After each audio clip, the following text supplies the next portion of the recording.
On one of our last videos, we hiked Utah's Water Canyon. A couple of weeks after we shot that video, we came back to take on the Canyoneering route. After a breakfast of champions, we made our way through the small town of St. George and headed towards the trailhead. The hiking route and the Canyoneering route both start off exactly the same, so you're going to get a nice little warm-up before you get into the major part of the climb. If you haven't seen the Water Canyon hike video yet, this is the road that takes you to the trailhead. It is quite bumpy. I wouldn't quite say that a high clearance vehicle is mandatory, but it will make your life a lot easier. When we arrived at the trailhead, the parking lot was already full, so we pulled over to the side of the road. If you do this, please be sure to pull all the way off of the road so the cars in the parking lot can get by. After meeting up with the rest of our super pumped group, it was time to hit the trail. The first mile of the trail is really quite simple. It consists mainly of beautiful views, some small hills, and trails that split off but always seem to come back together again. Obviously, if you're here to do the Canyoneering route, you're probably pretty darn tough, so this first part should be a complete walk in the park.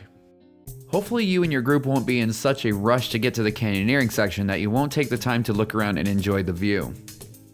The scenery is really beautiful here, and if you don't pay attention, you might miss this arch perched high up on the cliffside. If you happen to be there during the right season, which unfortunately we haven't yet, you can also see blackberry bushes lining the trail. If you play your cards right, you might even be able to score yourself a snack. The trail definitely seems to get a little bit rockier the further that you go in. What at first started off as sandy hills will soon become rocky stairs. Sometimes the steps can be pretty big, but it's definitely nothing compared to what you have coming up ahead. After hiking in for about a mile, you should be starting to reach the back of the canyon. This area is really cool because it has super tall canyon walls with water seeping out, causing huge streaks. There's also a nice little waterfall here that you get to hike up. This is about where the easy part of the hike ends and the harder part begins. This is one of the only spots where we walk through water on the approach to the canyon. If you were going to make a run through Water Canyon, be sure to be careful when you go up the waterfall. It can be pretty dang slippery. At this point, you've gained about 550 feet in elevation, but you still have another 1,500 feet to go before you reach the top of the canyon. After one last look at the canyon below, it's time to really start climbing. A lot of this part of the climb takes place on narrow ledges. Some of them are even sloped down towards the cliff, so you have to be really careful. As the climb got steeper and steeper, our group, who was just a second ago full of laughter and jokes, suddenly fell silent because everyone was breathing super heavy. Needless to say, the approach to this canyon is a doozy and can be quite brutal at times. But luckily, at least you're in really pretty scenery. The other thing our group was up against is that as we climbed higher, we suddenly lost the shade of the canyon. This made the temperature shoot up a little bit and added just one more little layer of discomfort to the climb. As much as I'm making the approach sound like complete torture, it isn't all bad. There are some fun sections like this tiny traverse here.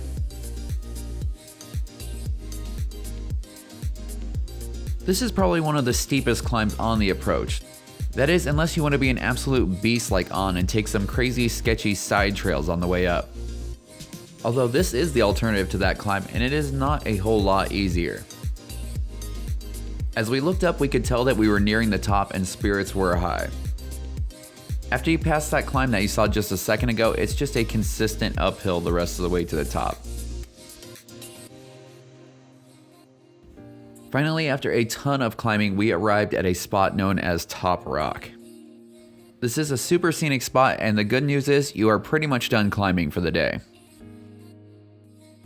We took a super short break here to catch our breath and take some pictures on the cliff before continuing on. Just as we were getting ready to leave, we noticed that someone had left a campfire smoldering on the side of the trail. I'm sure that everyone watching this knows better and knows to completely extinguish a fire before leaving it. This has been a public service announcement brought to you by 𝐷AtVentureLife.com. But enough about all that. At this point, you are a couple short down climbs from the start of the fun. The trail does seem to get a little bit faint at this point, but I don't think it's so much so that it will be hard to find.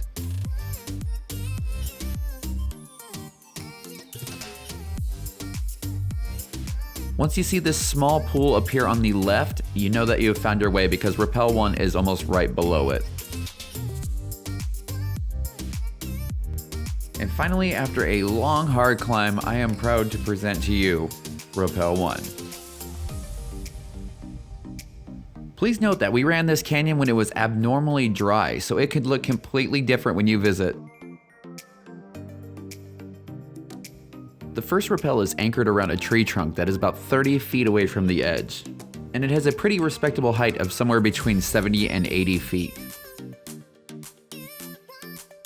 This one's pretty fun because it's not just your standard straight rappel. There are a few different ledges that you have to work your way over, and they're pretty good for a break if you need one. One by one, the rest of the group rappelled down and joined everybody else at the bottom. I'm not quite sure why you would want to skip it because it is a fun one, but if you want to, there is a way left down canyon to down climb this one. There are several ledges that will help you get all the way down to the bottom. But like I said, this one's pretty fun and I would recommend doing it. We were doing our best to make good time this day because it's estimated that this canyon can take between 6 and 11 hours. We had 10 people in our group, so we were estimating that it was going to be on the longer end of that scale. As soon as you finish Repel 1, you're going to be almost turning around directly into Repel 2. This was going to be our first time experiencing a technique called the guided rappel. After On made his way across the narrow slide canyon looking like something out of a Spider-Man movie, he set up a rappel that was almost like a mix between rappelling and a zip line. It was definitely pretty cool watching him set it up, and it's always neat learning new techniques almost every time we go out. One of the tricky things about this technique is that if you don't have something to tie the rope around on the other end, you need to be the weight to keep what I'm calling the zip line taut. What we ended up doing is sending all of the lightest people first and tying them together so that the heavier people could come over later. This also resulted in several members of our group becoming very good friends. We shot this video in May and the water in the potholes was looking a little bit less than pleasant, so we were doing everything that we could not to have to get in it. Luckily on this occasion, we all managed to stay completely dry. As tricky as this one was to pull off and to get across, it was actually really fun, and it was probably actually in my top 3 rappels of the day. It definitely got brownie points for being something unique and new to me. This canyon is definitely action-packed because Repel 3 is only 250 feet down the canyon from Repel 2. This rappel is only around 30 feet and it's fairly straightforward. The only trick to it is there is a small pothole at the bottom. Experienced canyoneers will most likely have no problem with the pothole at all, but people with less experience might have just a little bit of trouble navigating around it. If only the pothole had fresher looking water in it, I might have actually been tempted to take a dip in and cool off. The only other challenge that this pothole could give you is when you go to throw your rope bag down. It would probably seem almost magnetic and suck the rope bag right into it. It might be a great idea just to hang the rope bag from your harness and bring it down that way. It's probably going to get wet eventually anyways, but we might as well keep it dry for as long as possible. This brings us to Repel 4, which is the big daddy of this canyon, coming in at right around 170 feet. Even though this one might be a little visually intimidating for some, it's pretty straightforward and not that technical. There are a few ledges on the way down, but none of them are big enough to give you a decent amount of free hang. I would like to come back again and do this one when there is more water because this can be one giant waterfall with chest deep water at the bottom. I'm sure water would give this canyon a completely different feel. I was definitely impressed by the newer members in our group. Frank, Dan, and Sheila all had less than 4 canyons under their belt, and this was a pretty big rappel to take on. In fact, at the time of the recording of this video, this is the biggest one that V and I have done to date. So good job to all of our newbies. Keep it up. After we got some of the newer canyoneers down safely, it was time for the seasoned veterans to come down.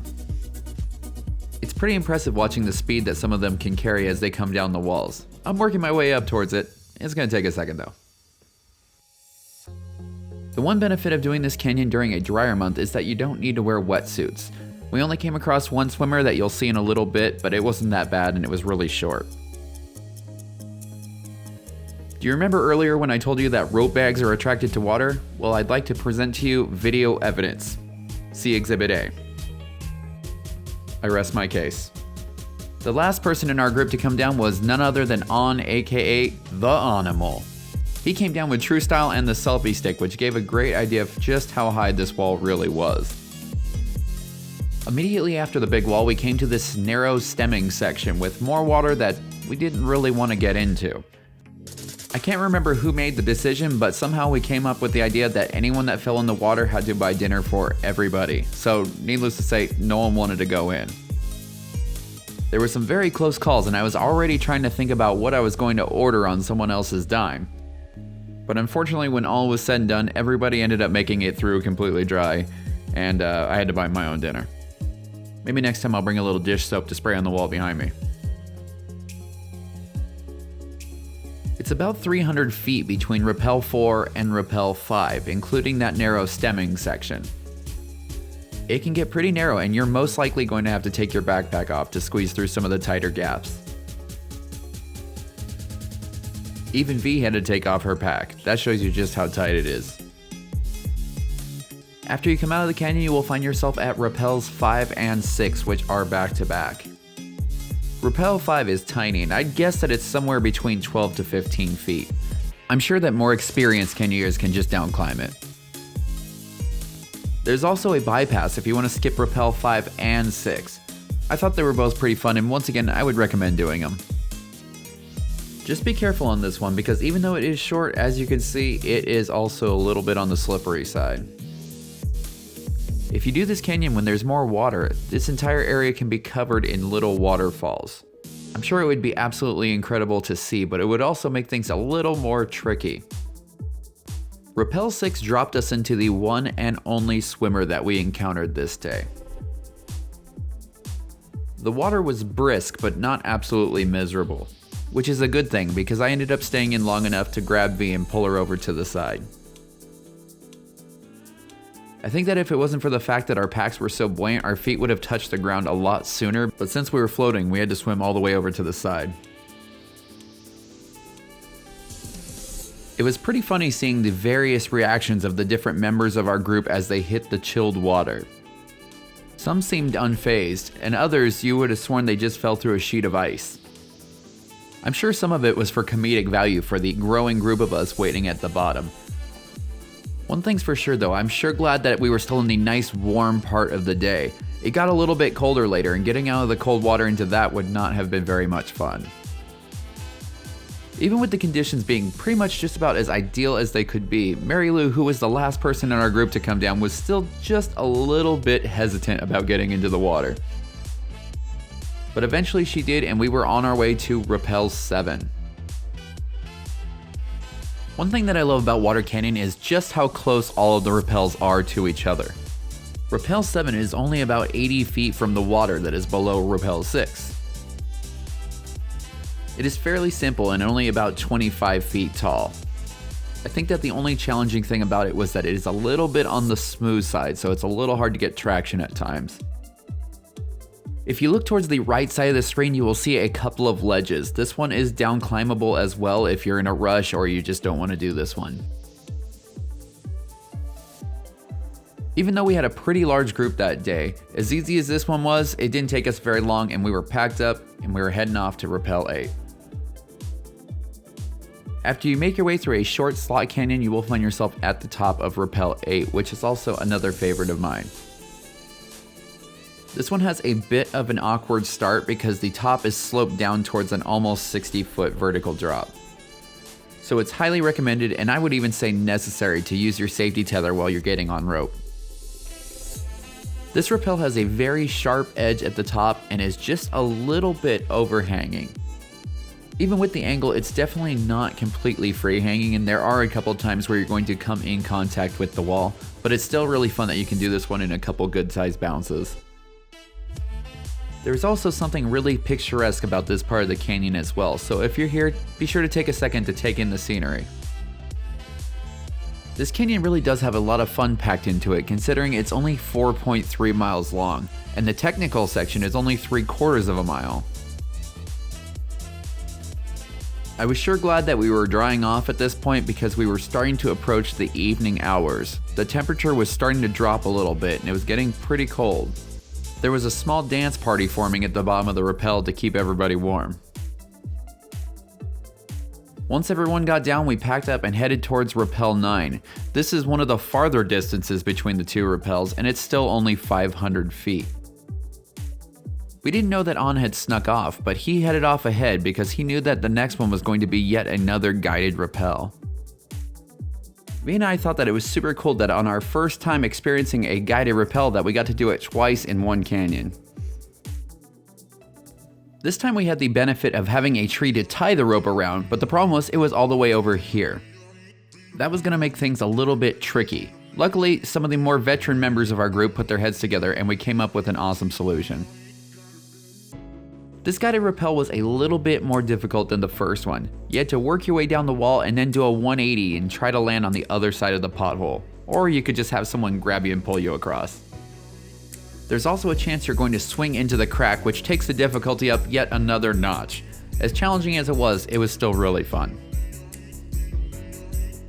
As we slowly continued to bring one member at a time across the guided rappel, An and Franny went up ahead to the same tree that the guided rappel was tied around to set up the next one. Meanwhile, back over at our improvised zipline, there was some pretty hilarious moments going on. Some people decided to come across slowly and gracefully, other people just decided to send it. We are slowly inching our way towards the end of the canyon at this point. We are now at Repel 10. If you're super gutsy and skilled, you can down climb the section where V is right now. There is a second anchor there where you can tie in and do just this part, which is around 45 feet. Or you can do it the way that we did it and just make it into a 2-stage rappel. That down climb looked pretty sketchy and it was definitely above our skill level, so I'm glad that we went this way. There was a pretty good sized pool of water when we were there, but if you hug the right side, you should be able to avoid it easily. At the bottom of the rappel, there was this big boulder that you had to climb up and over to continue on down the canyon. It is actually a little bit tricky to climb up, but luckily Aaron with his half Spider-Man DNA climbed up and then helped everyone else up. We did have one small situation while the rest of the group was coming down. I'm sure you remember my rope and water theory from earlier. Well, it once again reared its ugly head. Someone threw one of the rope bags up to Aaron and somehow we missed it, and of course it found the only water in the area. Luckily, after a MacGyver-esque rescue attempt, the rope was recovered. This brings us to the last rappel of our day at least, Repel 11. It, like all the ones before, is just a short walk from Repel 10. This is one of those ones that seems rather unassuming at first, but actually ends up being a little bit on the tricky side. It starts off at a very large crack, and it's kind of counterintuitive. You need to work your way down into the crack and slide down to where it opens up. Our new friend Sheila tried to stay up on top of the crack, and unfortunately, as you can see, she went for one of the wildest rides of the day. Luckily, I'm happy to report that she is just fine. After you get past that tricky crack, this rappel has a nice big free hang that goes all the way down to the bottom. If squeezing into that crack doesn't seem like your style, this one also has a bypass.